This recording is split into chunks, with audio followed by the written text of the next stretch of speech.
Lure, c'est un jeu pour 2 à 5 joueurs à partir de 7 ans pour des parties d'environ 15 minutes. C'est un jeu sur le thème de la pêche, comme vous pouvez le voir, dans lequel on va essayer d'attraper un maximum de poissons qui valent plus ou moins de points.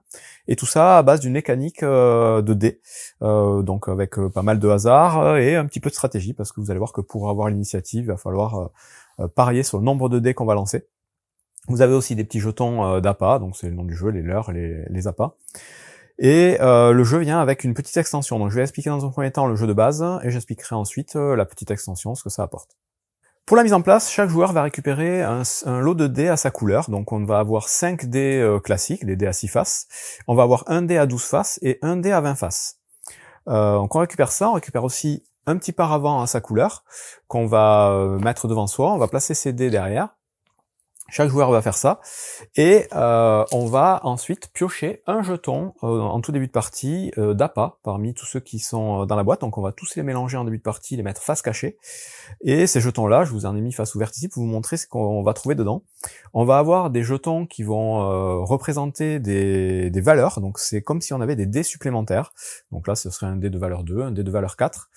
Donc il y a différentes valeurs et différents jetons de ce type-là. Ensuite, on va avoir des jetons plus 1, moins 1, qui vont permettre de changer la valeur d'un de nos dés quand on l'aura lancé de plus 1 ou moins 1, comme son nom l'indique. Et on va avoir des jetons de points de victoire, avec chaque fois 2 points de victoire dessus, qui nous permettront de marquer des points si on arrive à attraper des poissons quand on utilise ces jetons. Donc ces jetons-là, comme je vous disais, vous en piochez un au hasard en début de partie, vous le mettez derrière votre paravent sans le montrer à vos adversaires. Et ensuite, vous avez donc des cartes. Les cartes avec les fameux poissons. Donc vous avez à chaque fois une petite illustration du poisson, son petit nom. Vous allez trouver en haut à droite les points de victoire que vont vous rapporter les poissons en fin de partie si vous arrivez à les pêcher. En haut à gauche, vous aurez de temps en temps un petit symbole, donc il y en a 2 différents. Vous avez le symbole avec le poisson qui va vous dire de piocher une carte de plus au début de la manche, et le symbole avec le petit hameçon qui va vous dire que chaque joueur va pouvoir récupérer un nouveau jeton appât quand la carte sera piochée à chaque fois. Et ensuite, en bas, vous allez avoir sur fond orange-jaune la valeur qu'il va falloir essayer d'atteindre ou de dépasser pour récupérer ce poisson. Et en plus, vous aurez de temps en temps des petites conditions en blanc pour récupérer ce poisson. Donc tout ça, je vais vous l'expliquer juste après, mais ça se présente toujours de la même façon. Des fois, vous aurez juste une valeur, vous n'aurez pas de conditions particulières pour attraper, vous n'aurez pas nécessairement les symboles en haut à gauche, mais vous aurez toujours les points de victoire et une valeur à atteindre. Donc voilà pour le principe de ces cartes-là. Ces cartes-là, on va toutes les mélanger en début de partie, et on va en enlever un certain nombre si on joue à 2 ou 3 joueurs. Si on joue à 2 ou 3 joueurs, on enlèvera 10 cartes du tas, qu'on sortira du jeu, on ne jouera pas avec. Si par contre on joue à 4 ou 5, on utilisera toutes les cartes. On les mélange en début de partie, et on est prêt à commencer la partie. Donc là, mise en place pour 2 joueurs. Vous avez éventuellement donc les dés supplémentaires pour jouer jusqu'à 5, comme je vous ai dit. Vous avez le rose, le bleu et le vert, si jamais vous voulez changer de couleur. Donc une manche va se dérouler de la même façon à chaque fois, assez simplement. Vous allez dans un premier temps piocher des poissons du tas. Donc si vous jouez à 2 ou 3 joueurs, vous piocherez à chaque début de manche 2 nouveaux poissons, que voici. Si vous jouez à 4 ou 5 joueurs, vous piocherez 3 poissons à chaque début de manche. Et encore une fois, si jamais quand vous piochez des poissons, vous piochez un poisson avec ce symbole, vous en piocherez un de plus que le nombre de base. Et si vous piochez un poisson avec ce symbole, chaque joueur va pouvoir récupérer un hameçon, un appât. Donc là, pour une partie à 2 joueurs, début de manche, on pioche 2 poissons. Et à partir de là, on peut commencer la manche. Donc à chaque manche, les joueurs vont simultanément sélectionner le nombre de dés et le nombre de jetons qu'ils souhaitent derrière leur paravent, secrètement. Donc là, par exemple, moi je pourrais sélectionner... Donc on va évidemment analyser les conditions pour pêcher les poissons avant de choisir nos dés. On va dire que je vais choisir ça, et mon adversaire va choisir, hop, tout ça. Donc on choisit secrètement, et on dévoile en même temps ce qu'on a choisi. Et là, il va y avoir un principe d'initiative. Ça va être le ou les joueurs qui ont choisi le moins de dés, qui vont commencer à pêcher les poissons, qui vont avoir l'initiative, ils vont pouvoir pêcher les poissons avant les autres. Donc là, dans cet exemple-là, j'ai utilisé 2 dés, mon adversaire en a pris 3. Du coup, c'est moi qui vais commencer tout seul à pêcher mes poissons. Si jamais on est plusieurs à avoir utilisé le même nombre de dés, donc peu importe le type de dés, c'est vraiment le nombre de dés qui compte. Donc là par exemple dans cette configuration-là, on a tous les deux utilisé 2 dés. Dans ce cas-là, on va jouer simultanément, on va lancer en même temps nos dés, Et ce sera le joueur qui aura le plus petit score sur ces dés, au total, qui aura l'initiative pour pêcher les poissons. Si jamais il y a vraiment exactement le même score, dans ce cas-là, on va regarder si parmi les deux joueurs à égalité, il y en a un qui peut récupérer un poisson lui tout seul, par rapport aux conditions que je vais expliquer. Si c'est le cas, il le récupère. Si par contre vous êtes plusieurs à pouvoir récupérer un poisson avec une même valeur de dés, dans ce cas-là, les poissons resteront au centre. Donc voilà à peu près comment ça va se passer en cas d'égalité de lancer de dés. Mais sinon, voilà, dans cet exemple, c'est celui qui a le moins de dés qui va lancer les dés en premier. Donc là, admettons que ce soit moi, j'ai 2 dés, je lance mes 2 dés, et je vais regarder donc mon résultat et voir si je peux réussir à attraper des poissons.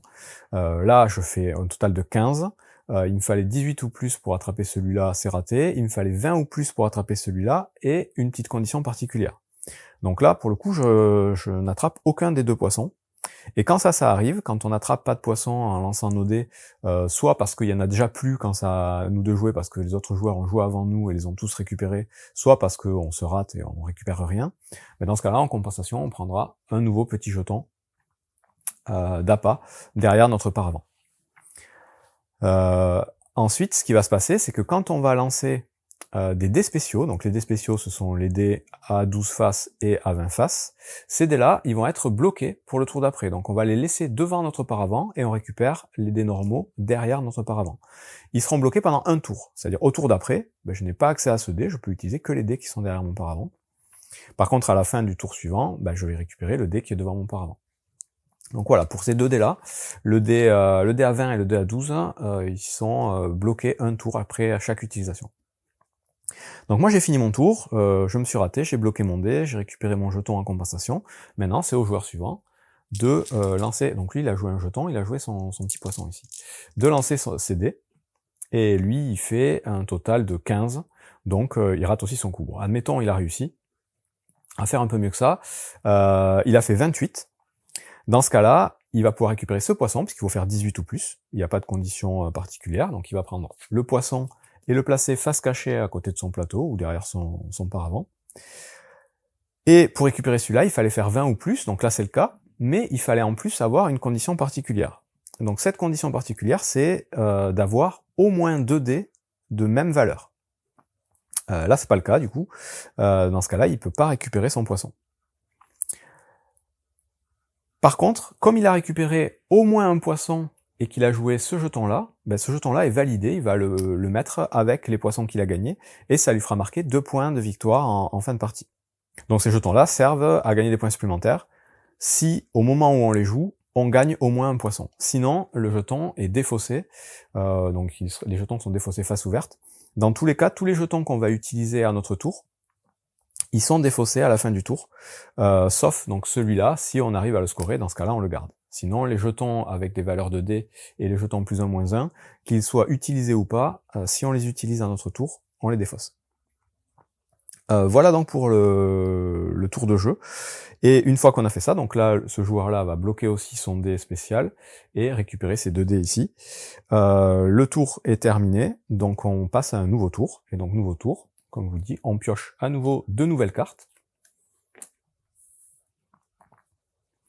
puisqu'on est 2 joueurs, et c'est reparti pour un tour, donc on resélectionne un certain nombre de dés par rapport aux conditions, on dit combien on a sélectionné de dés, celui qui en a sélectionné le moins lance en premier, on peut utiliser autant de jetons qu'on le souhaite avec nos dés, et ces jetons-là, les jetons spéciaux qui sont considérés comme des dés, ne sont pas comptés pour l'initiative, c'est-à-dire qu'on va vraiment regarder les dés physiques et pas les jetons pour déterminer l'initiative. Donc dans cette configuration-là, j'ai 3 dés et 2 jetons qui sont aussi des dés, mais mon initiative c'est vraiment 3 et c'est pas 5. Lui, admettons, il utilise que 2 dés, donc c'est lui qui va avoir l'initiative et qui va jouer en premier. Donc maintenant, il me reste à vous expliquer rapidement les petites contraintes de pêche. Donc celle-là, je vous l'ai dit, pour pouvoir récupérer ce poisson, il faut faire 20 ou plus, mais il faut avoir au moins 2 dés de même valeur. Et donc dans ce cas-là, on peut utiliser, donc admettons, j'ai lancé mes dés, on peut utiliser les jetons pour attraper ce poisson. Donc les jetons de dés, ils vont venir s'additionner à notre total. Donc là, ça veut dire que moi, mon total, c'est 10, c'est 22. Donc là, j'ai bien la condition pour attraper ce poisson, et en plus, j'ai bien 2 dés de même valeur, puisque j'ai 2 6, j'ai mon jeton et j'ai mon 6 ici. Donc dans ce cas-là, j'ai toutes les conditions et je peux récupérer ce poisson. Pour récupérer ce poisson-là, c'est l'inverse. Là, il faut que tous vos dés soient de valeurs différentes, en comptant à nouveau les jetons. Donc là, c'est pas le cas, puisque j'ai 2 dés identiques, j'ai mes 2 6, donc lui, je peux pas le récupérer, même si j'ai dépassé la valeur. Ce poisson-là, il faut, pour pouvoir le récupérer, ne pas avoir joué de jetons. Donc là, même si je dépasse 14, comme j'ai joué des jetons d'appât, je ne pourrai pas récupérer ce poisson. Mon adversaire, par contre, s'il arrive à faire plus de 14, bon là avec 2 dés ça va être compliqué, mais qui joue pas de jetons, il pourra récupérer ce poisson. Les autres conditions qu'on va pouvoir trouver, c'est l'opposé de celui-là, c'est ce poisson-là, donc là il faut obligatoirement avoir joué au moins un appât pour pouvoir récupérer ce poisson. Et ensuite, ça va être des conditions de valeur de dés. Donc ici, par exemple, il faut faire 6 ou plus pour récupérer ce poisson, mais il faut avoir un dé de valeur 1, un dé de valeur 2 et un dé de valeur 3 dans nos lancers. Donc là, j'y étais presque, j'ai un 2 et un 3, mais j'ai pas de 1. Par contre, si, admettons, à mon lancer, j'avais fait ça, et j'avais utilisé un jeton plus un moins 1, dans ce cas-là, j'aurais pu transformer mon 2 en 1 ici, pour avoir donc les 1, 2, 3, les 3 conditions, et j'ai bien un total de 6 ou plus, puisque j'ai mes jetons et la valeur de mes dés ici, qui font déjà 6. Donc voilà à quoi servent les jetons plus 1, moins 1, qui sont défaussés après usage, tout comme les autres jetons. C'est à peu près tout pour les conditions donc de pêche des poissons, et c'est à peu près tout pour les règles du jeu. Donc on va jouer comme ça, manche après manche, en piochant donc à chaque fois 2 nouveaux poissons, ou plus si jamais on a l'icône qui permet de pêcher plus de poissons, jusqu'à ce qu'on ait vidé le tas de cartes. Dès qu'on a pioché la dernière carte, on fait le dernier tour pour faire une dernière pêche, et on va compter les points tout simplement, en prenant tous les poissons qu'on a récupérés, et en additionnant leur valeur en points, plus les éventuels jetons de 2 points de victoire qu'on aura réussi à valider pendant la partie. Le joueur qui aura le plus de points sera déclaré vainqueur évidemment, en cas d'égalité, ce sera le joueur qui aura pêché le moins de poissons qui sera déclaré vainqueur. Donc ça c'était la règle du jeu de base. Maintenant il y a une petite extension comme je vous disais. La petite extension elle va ramener un dé supplémentaire, un dé à 4 faces, donc qui est aussi considéré comme un dé spécial, et qui donc reste bloqué à la fin du tour où on l'a utilisé pendant un tour, avant de revenir derrière son paravent. Donc ce dé, il a que 4 faces, il est assez intéressant puisque on a souvent des conditions avec des dés de faible valeur pour récupérer les poissons, donc ça peut être intéressant de lancer ce dé pour pouvoir avoir plus de chances de les récupérer. Et en plus de ce dé donc qui va être utile pendant la partie, on va avoir des nouvelles cartes poissons évidemment.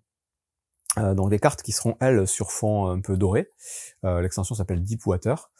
Et ces cartes-là, elles vont avoir 2 particularités en plus. Elles vont avoir des petites coupes en dessous des points de victoire, donc plus ou moins, 2, 1, des fois il y en a 3. Donc tous les poissons de l'extension ont des petites coupes, et ces coupes, ça va être un principe de majorité en fin de partie. Le joueur qui aura le plus de coupes sur ses poissons pêchés à la fin de la partie aura plus 7 points, et le joueur qui aura le moins de coupes aura moins 7 points. Donc là, ça va être important d'essayer de compter un petit peu combien de coupes ont chaque joueur, et essayer de récupérer en priorité les poissons avec le plus de coupes. En plus de ces petites coupes, on va avoir des nouvelles conditions de pêche. On va avoir la condition odd ici, qui va nécessiter que vous ayez uniquement des dés de valeur impaire après votre lancer, donc en comptant à chaque fois les jetons et les dés que vous utilisez. Il faut que ce soit que des valeurs impaires.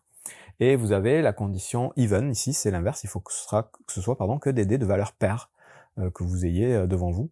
Et en plus, il vous faudra un 4 exactement. Autre condition qu'on va avoir dans l'extension, c'est cette condition-là qui va vous nécessiter d'utiliser 2 dés spéciaux pour pouvoir récupérer le poisson. Donc les dés spéciaux, je rappelle, c'est le dé à 4, le dé à 12 et le dé à 20 faces. Il faudra en utiliser 2 en même temps dans la manche pour espérer gagner ce poisson. Et si vous les avez bloqués, vous ne pourrez pas le récupérer. Et enfin, la dernière condition spéciale qu'on va trouver dans l'extension, c'est celle-ci avec la canne à pêche. Ça, c'est des poissons un peu plus compliqués à pêcher. Ils se pêchent en 2 temps. C'est-à-dire que si vous avez la condition une première fois, donc là, il faut faire 20 ou plus, vous arrivez à faire 20 ou plus, le poisson, vous le récupérez pas directement, vous le mettez devant votre paravent. À partir du moment où un joueur a récupéré le poisson devant son paravent, les autres joueurs ne pourront pas y toucher pendant ce tour. Au tour d'après, si le joueur qui a le poisson devant son paravent arrive à avoir encore la condition, dans ce cas-là, il a validé la pêche, il peut récupérer le poisson. Par contre, si d'autres joueurs jouent avant lui et arrivent à avoir la condition, dans ce cas-là, ils récupèrent le poisson devant leur paravent. Le poisson va tourner comme ça. Et encore une fois, dès qu'un joueur déplace un poisson devant son paravent, il est bloqué pour le tour. Il faudra attendre le tour d'après pour pouvoir interagir à nouveau avec. Donc voilà, ils sont plus compliqués à attraper ceux-là. Et c'est tout pour la petite extension, donc qui apporte quand même pas mal de petites choses et rend le jeu encore un peu plus intéressant, je trouve. Juste une précision, donc comme il y a beaucoup plus de cartes quand on joue avec l'extension, on mélange vraiment toutes les cartes ensemble, on va enlever un peu plus de cartes en début de partie. Si on joue à 2 ou 3 joueurs, on enlèvera 25 cartes en tout du paquet, et si on joue à 4 ou 5 joueurs, on enlèvera 15 cartes. Voilà, pour la mise en place, c'est la petite différence quand on joue avec l'extension. C'est tout pour le jeu Lure, qui est au final un bon petit jeu de dés, donc il faut aimer les jeux de dés, hein, clairement, il y a beaucoup de hasard, hein, c'est basé vraiment là-dessus, mais il y a un peu de tactique sur le nombre de dés qu'on va lancer, les poissons qu'on cible, essayer de jouer avant les autres, les petits jetons aussi qui vont nous aider, et le fait d'avoir des dés avec un nombre de faces différentes. Moi j'ai trouvé ça bien sympa, après j'aime beaucoup les jeux de dés, donc voilà, c'est peut-être un peu biaisé. Je pense que si vous aimez les jeux de dés, vous pouvez y aller sans problème, c'est plutôt sympa. Et encore une fois, c'est très accessible, ça se joue à partir de 7 ans, donc vous pouvez jouer avec des enfants sans problème. Bon jeu!